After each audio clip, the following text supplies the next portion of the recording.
इस चैनल के माध्यम से आप लोगों को मैथ सीखने को मिलेगा। आज हम 10th क्लास का एनसीईआरटी बोर्ड का एक चैप्टर डिस्कस करेंगे। अगर आप 10th क्लास के हैं तो ये वीडियो आपके लिए बहुत ही फायदेमंद रहेगा। तो इस चैनल को आप सब्सक्राइब कर लीजिए और पूरा आप वीडियो देखिए, ठीक है। तो आज हम 10th क्लास का चैप्टर स्टार्ट करना है। जो चैप्टर है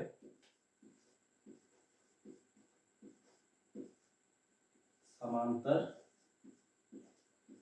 श्रेणियां, चैप्टर के बारे में हम लोग पढ़ेंगे, ठीक है। इस चैप्टर में पढ़ेंगे तो आइए कुछ संख्याओं का सूची बनाते हैं, ठीक है। जैसे 2, 4, 6, 8 इस तरह करते करते करते 50 तक कुछ संख्याओं का श्रेणी है, ठीक है। सूची है संख्याओं का। और एक सूची लेते हैं 2 नंबर पे 5, 10, 15, 20 ऐसे करते करते करते 100 तक, ठीक है। और एक सूची लेते हैं 10, 20, 30 इस तरह करते करते करते करते 200 तक। और एक सूची लेते हैं -400, -350, -300 ऐसे करते करते करते -50 तक। तो ये 4 सूची आपको देखने को मिल रहा है।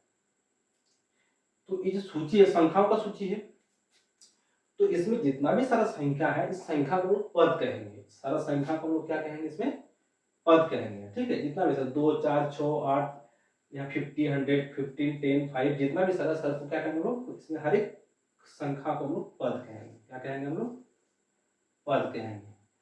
तो ये जो सूची बनाए है तो इस सूची में आप लोग एक चीज देखिए, जितना भी पद है तो ये पहला वाला सूची के पद में देखिए अंतर, पदों का अंतर। जैसे 2 और 4 के बीच में हमारा कितना अंतर है, 2 का अंतर है। 4 से 6 भी जाएंगे तो 2 का अंतर है। 6 से 8 जाएंगे तो 2 का अंतर है। मतलब ये सूची 2 का अंतर है। सूची में क्या है, 2 का अंतर है।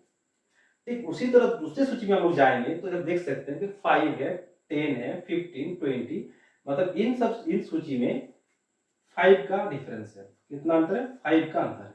देखिए हर एक में 5 अंतर है। तीसरे में आएंगे तो हमको 10 का अंतर देखने को मिल रहा है, 10 का अंतर मिल रहा है। उसी तरह हम लोग चौथा में आएंगे जिसमें 50 का डिफरेंस हमको मिल रहा है, ठीक है। तो पहला वाला में 2 का, इसमें 5 में, इसमें सॉरी इसमें 2 का डिफरेंस, इसमें 5 का डिफरेंस, इसमें 10 का डिफरेंस, इसमें 50 का डिफरेंस। तो इसका मतलब हर एक सूची में कुछ ना कुछ डिफरेंस है और जो भी डिफरेंस है उसमें हर एक डिफरेंस क्या है, बराबर है। तो इसको हम लोग जो डिफरेंस देखते हैं इसको कहते हैं हम लोग सार्वंतर। मतलब दोनों पदों के बीच का जो अंतर होता है इसको हम लोग कहेंगे सार्वंतर, ठीक है। पदों का अंतर, पदों के बीच अंतर, पदों के बीच जो अंतर है उसको हम लोग सार्वंतर कहते हैं, सार्वंतर। इसको हम स्मॉल डी से डिनोट करते हैं, ठीक है। स्मॉल डी से इसको हम लोग डिनोट करते हैं।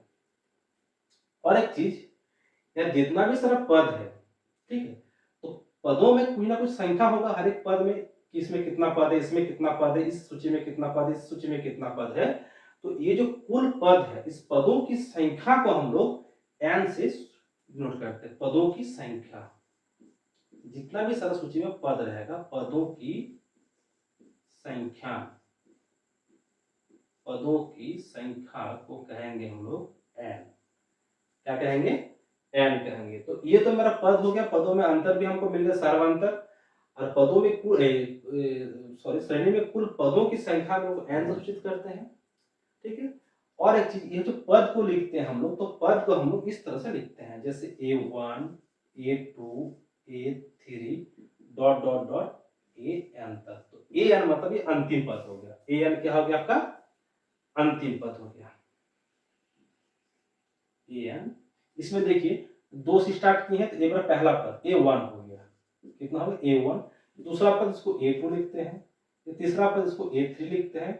इस तरह करते करते मेरा जो अंतिम पद है इसको हम लोग AN कहेंगे। ठीक, तो इसमें अंतिम पद 50, इसमें अंतिम पद 100, इसमें अंतिम पद 200, इसमें -50। तो ये जो इसको कहते हैं अंतिम पद, इसको हम लोग AN से सूचित करते हैं। इसको लिख देंगे अंतिम पद, अंतिम पद बराबर AN। तो इसमें हम लोग क्या क्या मिला, सबसे पहले संख्याओं को हम लोग पद कहेंगे, संख्या को हम लोग क्या कहेंगे, पद कहेंगे। अच्छा, पदों में जो अंतर है, पदों में जो अंतर है, तो पदों में जो अंतर है उसको हम लोग सार्वंतर कहते हैं। क्या कहते हैं हम लोग, सार्वंतर, जिसको हम D से सूचित करते हैं। उसके बाद कुल पद, एक श्रेणी में जितना मेरा पद रहेगा उस पद में कुल पद को हम लोग N से लिखते हैं, पदों की संख्या जिसको हम लोग N से डिनोट करते हैं। और पद में जो अंतिम रहेगा, सबसे अंत में जो संख्या रहेगा, अंत में जो पद रहेगा उसको हम लोग अंतिम पद कहते हैं। ठीक है, तो ये हो गया आपका पद, सार्वंतर, पदों की संख्या, अंतिम पद। अब और एक चीज है कि देखिए पहला पद जो है 2 है, दूसरा पद जो है 4, इसमें A2 लिखते हैं। इसको हम लोग किस तरह लिख सकते हैं, तो ये जो मेरा A2 है, तो A2 को ध्यान से देखिए हम लोग इस तरह लिख सकते हैं, जैसे A2 बराबर A1, मतलब पहला पद। सपोज इसको एग्जांपल के तौर पर ले लीजिए आप, A2 में क्या 4 है, बराबर A1 में 2 है, जोड़ सार्वंतर मतलब D, कितना मेरा 2 का अंतर है, बराबर 2। इसमें 2 कीजिए तो 2 + 2 आपका हो गया 4। इसका मतलब A2 को आप इस तरह लिख सकते हैं, A1 + 2 मतलब A1 प्लस सार्वंतर मतलब D। इसको आप लोग D लिखिए, 2 नहीं लिखिए, इसको आप लोग D लिखिए। ठीक है, तो ठीक उसी तरह हम लोग A3 को भी इस तरह लिख सकते हैं, A3 बराबर A2, उसके साथ D को अगर जोड़ देंगे तो हमारा A3 बन जाएगा। इसी तरह करते करते अगर हम लोग AN को लिखेंगे तो AN बराबर AN - 1 प्लस D, इसको हम इस तरह लिख सकते हैं। तो ये जो जितना भी सारा हम लोग किए काम, ये बेसिक चीज है। अगर इसको आप लोग नहीं जानिएगा तो आगे आप लोगों को प्रॉब्लम बनाने में बहुत कठिनाई का सामना करना पड़ेगा। तो ये चीज बहुत इंपॉर्टेंट है। ठीक है, तो इसको आप नोट डाउन कर लीजिए, उसको लिख लीजिए कॉपी में। ठीक है, तो आगे जैसे हम लोग प्रॉब्लम का सोल्यूशन निकालेंगे तो इस सब सारा आपको काम आने वाला है। ठीक है, तो आज का जो क्लास है, आज की क्लास यहीं तक।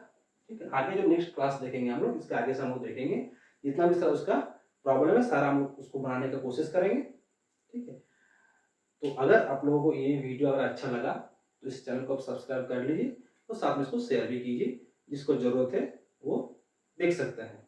ठीक है।